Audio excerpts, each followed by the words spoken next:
She came screaming down my driveway, like she was the sheriff of a town that never existed. Hair tied back like a villain in a courtroom drama. HOA badge swinging on a lanyard like it meant something out here, past the cattle guards and gravel roads. Your fence violates code. Your barn's too close to the easement.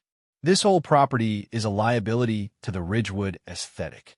Yeah, she actually said aesthetic. She pointed at my tractor like it was a weapon, waved a clipboard full of imaginary violations, and barked something about fines and enforcement actions in non-compliant landscaping. I just stood there, filming, calm, because what she didn't know was that this wasn't HOA land, and it sure as hell wasn't her land. It was my grandfather's ranch, my grandfather's legacy, and when she threatened to bulldoze it, she wasn't yelling at me anymore. She was waking up something a lot older, a lot meaner, and a lot more concrete, because while she screamed about code violations, she left her shiny white Tesla blocking our tractor path. And Grandpa was already in the barn, loading the cement hose that, if an HOA can step off its land and try to enforce community rules on a private ranch, what happens when no one draws the line? When a clipboard and a condescending smile are enough to rewrite generations of grit and gravel. She thought her badge outranked our boundaries. That because her subdivision brushed against the back fence, she had jurisdiction over our fields. That she could point our livestock, our tractors, our dirt, and call a violation. But this wasn't about code. It was about control. And out here, respect isn't printed. It isn't voted into office or laminated behind a lanyard. It's earned through weathered hands, fence posts sunk deep, and a name that means something when it's said out loud. The moment she stepped past that gate, barking orders and calling it oversight, she didn't just pick a fight. She volunteered for one. And when she blocked our equipment path with that smug little Tesla and walked away like we'd beg for forgiveness, she handed us the shovel. And Grandpa, he brought the cement. Out here, fences don't just keep things in. They keep things understood.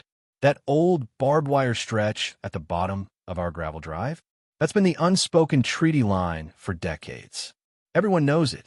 Mailmen, stray dogs, even deer stop and stare like they're not sure if they're allowed past it. So when a shiny white Tesla crested the hill that morning and rolled right over that line, tires crunching like it owned the dirt, I knew trouble wasn't on the way. It had already arrived.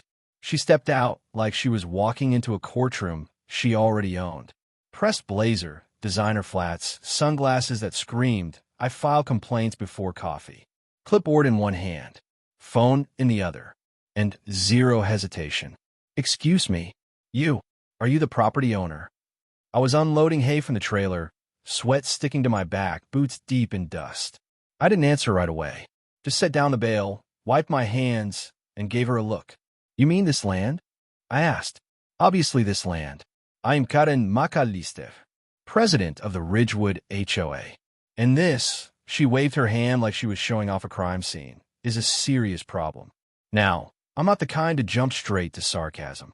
I usually let people hang themselves with their own rope first. "Ma'am, you're standing on private property," I said. "The HOA doesn't extend past the Ridgewood development." "That's where you're wrong," she snapped. "The community board has jurisdiction over bordering visuals and environmental consistency. Your fence is deteriorating. Your barn paint is unapproved color tone.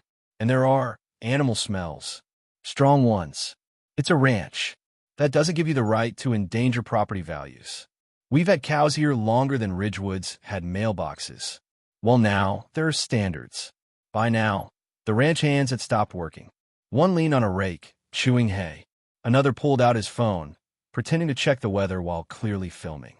Grandpa stood by the barn door, arms crossed, hutlo, silent. Karen didn't notice. She was too busy scanning her clipboard. "Your fencing violates Aesthetic Ordinance R-12B. The tractor is parked in plain view of the ridge path, which breaches View Protection Clause 8.9. And that," she pointed at our cattle trough, "is a potential contamination source under HOA water table policy. Policy for land you don't own. Policy for shared ecosystem responsibility." I pulled out my phone, started recording. "Calm. Go on," I said. She didn't hesitate. This is an official notice that you're in breach of Ridgewood visual standards. I will be filing a complaint with county planning. I suggest you repaint the barn, conceal the tractor, and remove the barbed wire immediately. Oh, and your grandpa need to stop using loud tools after 6 p.m. It echoes. At that moment, Grandpa took 2 slow steps forward. He didn't say a word, just stared at her like a man who's seen crops rot, animals die, and storms tear through 3 counties. And yet somehow, this woman in flats was the worst thing to hit his land. Karen turned to him. Sir, are you aware that your ranch violates 6 visual and odor-related codes? He spit into the dirt. Are you aware that your car is blocking our feed path? She blinked. Excuse me. He pointed. The Tesla was parked right across the gravel, where we usually turn the tractor and feed truck around. You're on our land. Without permission. With a vehicle that couldn't handle a cow sneeze. Karen puffed up. This land is within Ridgewood's external influence buffer. I'll be calling the zoning office. And animal control. She turned on her heel, got in her car, and sped off, flinging dust halfway to the gate. The silence afterward was thick. Then Grandpa muttered, Ain't no cure for stupid, but there's cement. The guys laughed. I did too. But Grandpa? He wasn't laughing. He was already thinking. That night, I reviewed the footage. Uploaded it to a private cloud folder labeled HOA Meltdown Evidence. Sent a copy to my lawyer, just in case. Karen was a lot of things. Loud, wrong, delusional. But she wasn't lazy. Sure enough, the next morning, we got mail. Official Ridgewood HOA envelope, delivered to our box like it belonged there. Inside, a printed list of violations, a demand to remedy visual intrusions, and a note threatening escalation to the county. No signature, just the HOA seal. I read it over breakfast. Grandpa looked at it once, then slid it under his coffee mug. Still blocking the tractor? He asked. I nodded. Tesla hasn't moved since yesterday. She parked it there again. Grandpa stood up, adjusted his belt, and said, Then I'm mixing concrete after lunch. Now you have to understand something about Grandpa. He doesn't threaten. He just prepares. By 2 p.m., the cement truck was pulled out of the shed. Not the modern kind, the old diesel one with dents, stickers from county fairs, and a drum that groaned like an angry beast. He backed it up near the barn. No ruse, no show, just business. Karen had made her second mistake. She'd returned. This time, wearing a visor and holding a digital tablet. She was filming the cows. Documenting environmental impact, she told me. I waved at the truck. Grandpa's got a project going. Well, tell him to keep it within code. She got in the Tesla. Closed the door. Didn't see Grandpa walk past with the cement hose. Didn't hear the generator hum to life. Didn't look up when he unscrewed her sunroof. Slow and methodical, like he was watering a flower pot. I didn't stop him. I just kept filming. 1,900 pounds of dry concrete, churned into thick paste, poured into that Tesla like a milkshake of vengeance. By the time she came back out, mid-call, with some poor zoning rep, the inside of her car was a hardened sculpture of HOA overreach. She screamed. Grandpa wiped his hands on a rag and walked off without a word. If there's one thing worse than someone loud and wrong, it's someone loud, wrong, and now embarrassed. Karen came back with paperwork. Not an apology. Not a letter of withdrawal. Not even a request for negotiation. She came back with printed maps, fake citations, and a personal mission to turn our ranch into an HOA chew toy. And she didn't bring them to me first. She went straight to the county. It started with a plain manila envelope. No return address. Stamped with the Ridgewood HOA seal like it was the Department of Justice. Inside, 3 sheets of paper. One citing unauthorized livestock perimeter fencing. One citing community visual obstruction due to tractor path dust. One citing public safety concern due to insufficient landscape integration. That last one made me pause. What the hell was insufficient landscape integration?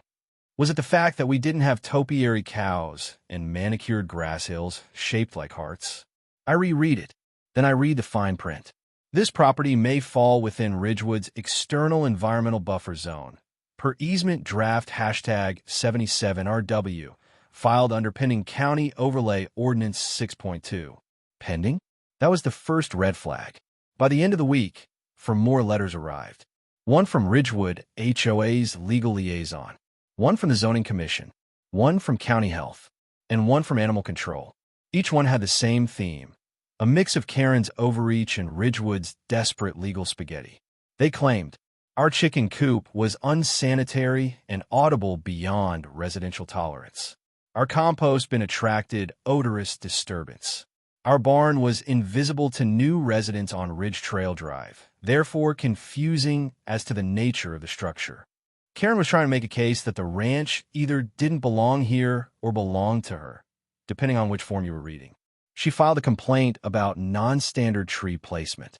She submitted a dust profile analysis. She took photos of a cow laying down and wrote on the back, possible sickness. No vet signage posted. It was a shotgun blast of bureaucratic baloney, and she was hoping something would stick. I drove to the county records office the next Monday, folder in hand, boots muddy from fence post repairs. I didn't bother dressing up. This wasn't court. This was war by paper. The clerk behind the counter was maybe 25 and already tired. Help you? Yeah, I need to pull all easements related to parcel 122B through 125F, especially anything near Ridgewood development. He raised an eyebrow. Why did sport? You could say that. He pointed to the terminal. Knock yourself out. I'll get the microfiche. 2 hours later, I had it. There was a utility easement on the north fence. Power lines from before the HOA was ever built. No shared access. No visual overlay. No environmental buffer zone. There was a draft submission for something called Overlay 6.2, but it hadn't been passed, approved, or even scheduled for a vote. It was just a PDF. Filed. Sitting in limbo. Legally meaningless. Karen had cited it like it was gospel. I brought the whole file to a zoning officer I knew from the livestock fair, Dale Robinson. Guy had a belt buckle wider than my palm and spoke in slow, long pauses like he was chewing thoughts. He looked it all over, scratched his chin, then looked up at me. She's got no jurisdiction. That overlay was drafted by a private contractor Ridgewood hired. Wasn't even reviewed. She's filing complaints with your office using it. He shook his head. Then she's committing misrepresentation. And what about the dust complaints? He chuckled. It's a ranch, son. Dust happens. But Karen wasn't just bluffing. She started calling animal control. First, it was about our goats, claimed they were aggressive. Then the chickens, said they were loose, though they were always in the coop. She called the fire inspector, said we had flammable hay bales improperly stored. He came out, took one look, and left 5 minutes later without even filling out a form. She even contacted the county stormwater division, said we were redirecting natural water flow. That's when I realized she wasn't trying to win. She was trying to exhaust. Karen was playing a different game. Not legal war. Paper attrition. Death by nuisance. I started logging everything. Calls. Visits. Letters. Set up a binder. Red tabs for Ridgewood, blue for county, yellow for animal control. Printed every single citation and filed them with photo evidence to counter them. Built a spreadsheet of land use laws for our exact acreage. I turned the living room into a rancher's legal bunker. Meanwhile, Grandpa didn't say much. Didn't ask about the binders. Didn't comment on the inspectors. Just kept working, mending fence, trimming hedges, fueling up the old cement truck more often than usual. One night, I caught him measuring the Tesla again with a notepad. What are you doing? I asked. He looked up, innocent as a vulture. Just figuring out PSI for a full pour. Nothing illegal about math. We got hit with one more letter, the one that truly pushed it. Karen claimed that the east pasture, which bordered the HOA's walking trail, was an unauthorized recreational zone due to a dirt path we used to move equipment. She included drone photos. How'd she get drone photos? That's when I checked our trail cam. Caught her son, 15, hoodie on backwards, flying a DJI drone over our cattle. That was enough. I called the sheriff. Not to arrest anyone, just to log a trespass warning. But the sheriff already knew.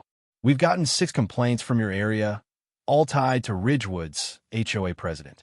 You're not the first.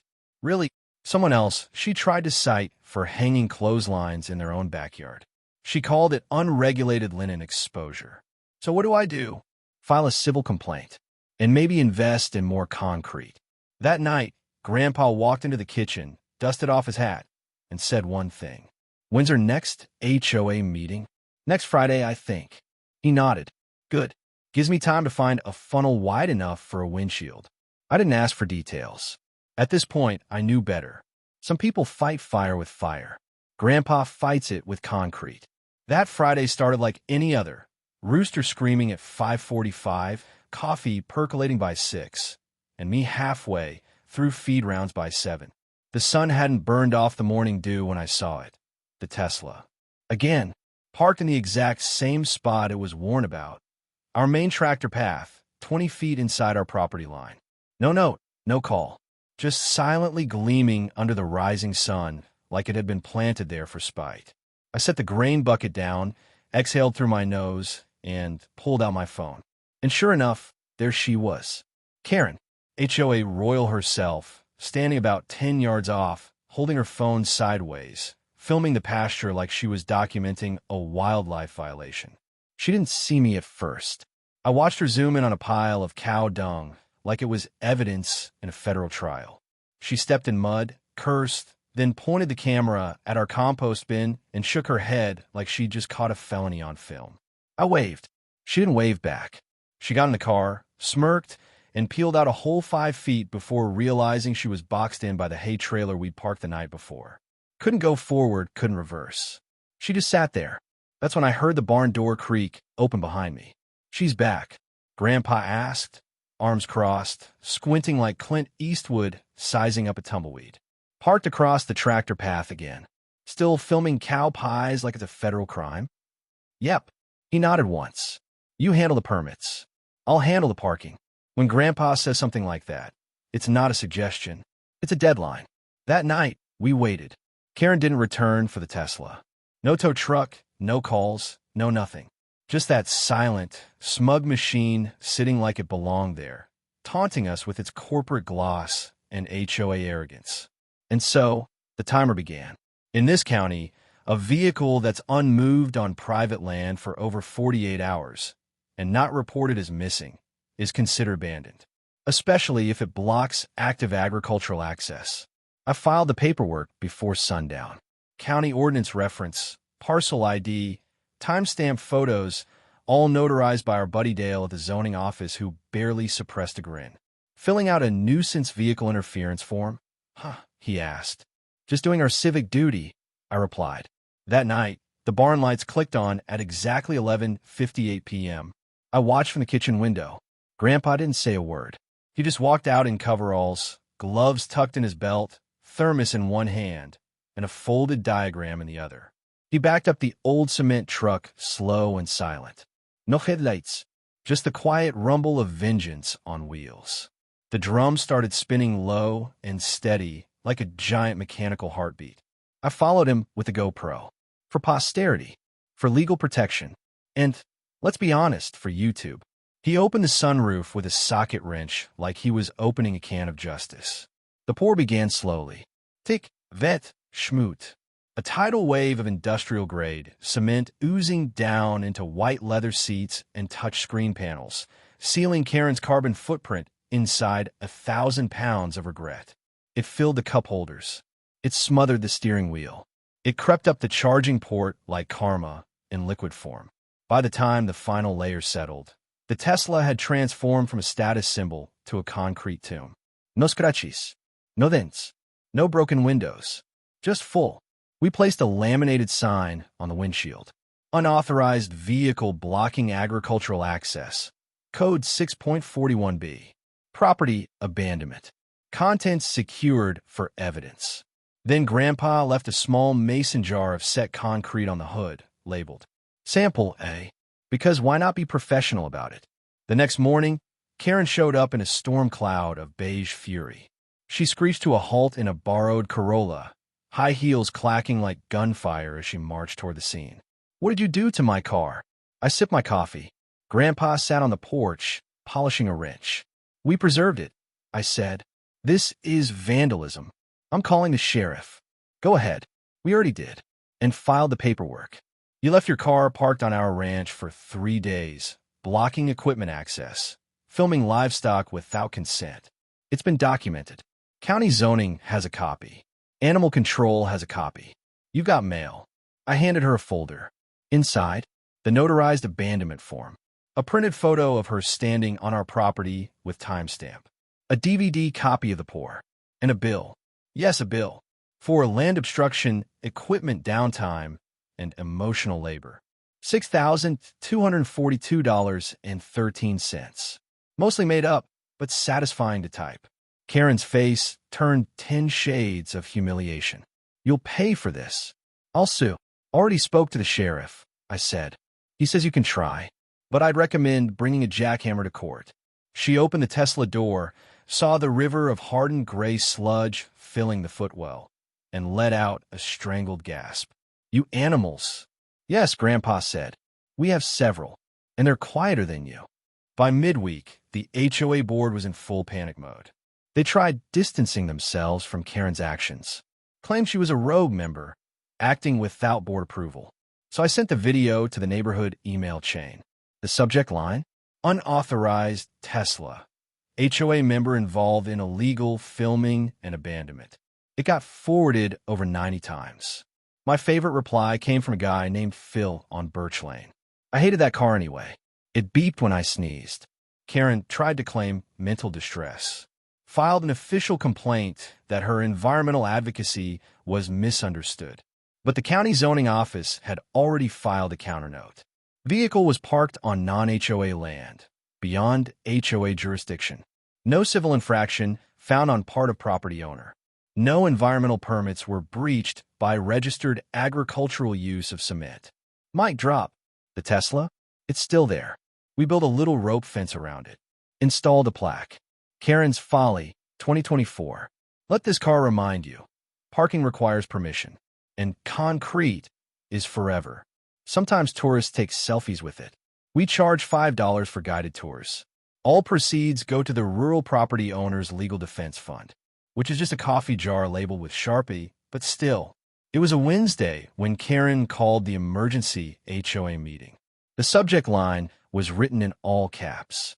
Unlawful aggression by neighboring property owner. Urgent HOA response needed. The email was a mess. Paragraphs full of accusations, misused legal terms, and capitalized threats. She used phrases like vigilante infrastructure sabotage and rural extremism to describe what we did to her Tesla. She claimed her vehicle had been militarized against, whatever that meant. And the kicker? She demanded I be barred from visually interfering with Ridgewood's tranquility. That's right. She was trying to ban my face. The HOA meeting was held in Ridgewood's community pavilion, a building so sterile it looked like it came pre-installed in a suburban starter pack. Fold-out chairs, lemonade dispensers, plastic flags stuck in the flower beds out front. I showed up with Grandpa in tow, both of us dressed like it was a county fair, boots, flannel, hats. No theater, just presents. Under one arm, I had a binder. Under the other, a portable projecteur. Because tonight, we were going to put on a show. The room was half full. HOA board members in khakis, a couple of nosy neighbors in joggers and sandals, and Karen at the front, pacing like she was prepping a closing argument on national television. She paused when we entered. Eyes narrowed. Chin lifted. She took the mic. We're here tonight to address a serious violation. A criminal act of sabotage, intimidation, and deliberate humiliation. Actually, I cut in, we're here to address the truth.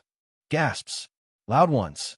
I walked up, placed the binder on the table, and connected the projector to a blank wall. No griting. No epalayi. Just the truth. First slide. Land deed, parcel 119B. My name. My boundary. Ridgewood's name? Not anywhere on it. Second slide. Zoning map. Overlaid in red, my ranch.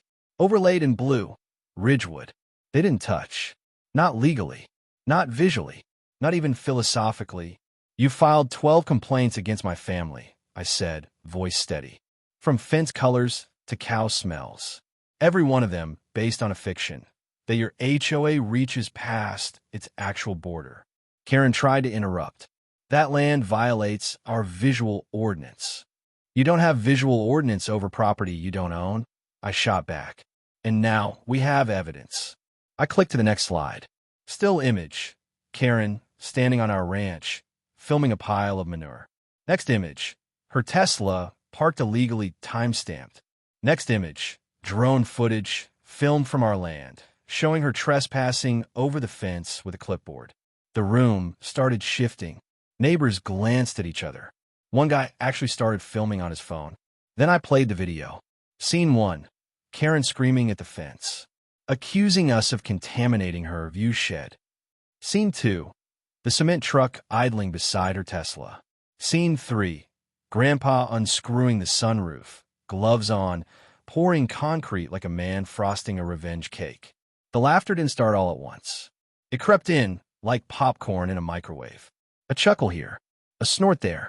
Then the room cracked. Even one board member buried her face in her hands, shoulders shaking. Karen's face went blood red. "This isn't funny," she shrieked. "That's the one thing it absolutely is," Grandpa said, arms folded. Karen turned on the board. "You're going to let this stand? You're going to let these people mock me?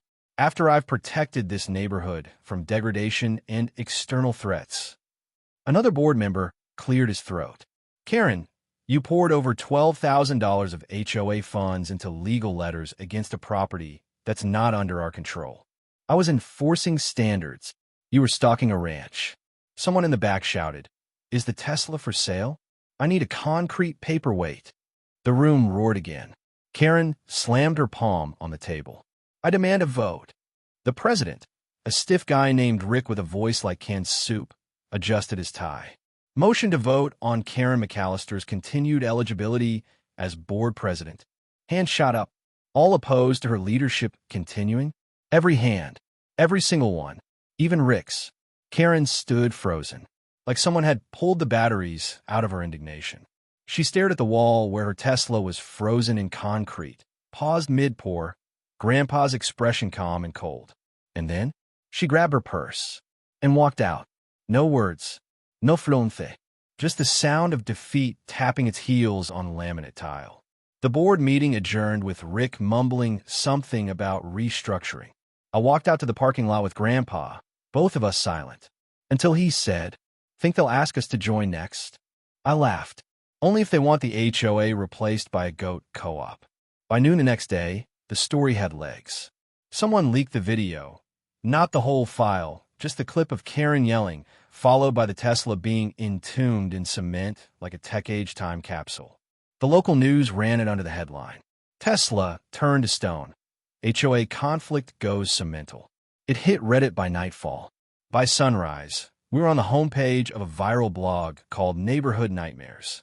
My inbox flooded with sponsorship offers from tractor companies, fence paint brands, even a cement mixer rental service that wanted to do a commercial called Revenge Ready. We said no to all of them, because this wasn't a brand. It was a boundary, and some boundaries you don't sell. You defend. They say every great monument tells a story. Some are carved in marble. Ours is filled with concrete, and still has a Tesla badge sticking out the top. We fenced it off a week later. Nothing fancy, just 4 sturdy cedar posts, some smooth chain between them, and a little hand-painted sign Grandpa made himself. "Do not trespass or park." People started pulling over just to stare. Kids pointed at it like it was a dinosaur fossil. Old-timers from town would come out just to shake Grandpa's hand and nod like he'd done something sacred. And maybe he had, because that car didn't just hold cement. It held a boundary, the kind too many folks forget even exist. Karen? She put her house on the market 2 weeks after the board vote. Rumor has it she moved to a deed-restricted neighborhood 2 counties over. One with a golf course, gated entrance, and a strict no-ranch dwellers policy. Sounded like heaven. For her. Here in Ridgewood, things got real quiet. HOA meetings turned into actual conversations. Board members stopped throwing paper threats and started fixing sidewalks and replacing busted community lights. A few even showed up at our gate with fresh pies and nervous apologies. We invited them in, because forgiveness, like cement, sets better when you give it time. Grandpa, meanwhile, became something else entirely. A legend. Folks started calling him the enforcer around town. Kids asked for pictures with him at the farmer's market. Someone even put his face on a t-shirt next to the words. Let that sink in. He hated it. But I caught him smiling when one of the teenagers asked him to autograph a bag of Quikrete. As for me, I decided if we are going to be the unofficial HOA boundary markers, we might as well lean into it. So we hosted a barbecue right next to the car. We scrubbed the area, set up folding chairs, built a fire pit, and grilled steaks while the cemented Tesla cast its long, gray shadow over the grill. One guy asked if we used it to rest the tongs. I told him no, only because it was too warm.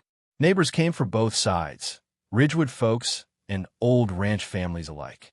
Some brought potato salad. Others brought beer. Everyone brought a little more respect than they used to. And that was the part that stuck. Respect. Not fear. Not rules. Not laminated warnings or power trips on paper. Just plain old, grounded respect. For property. For people. For the line between what's yours and what's none of your damn business. We never took the Tesla out. Didn't even try. We planted flowers around it. Built a bench nearby. Put up a second sign that says, Karen was here, briefly.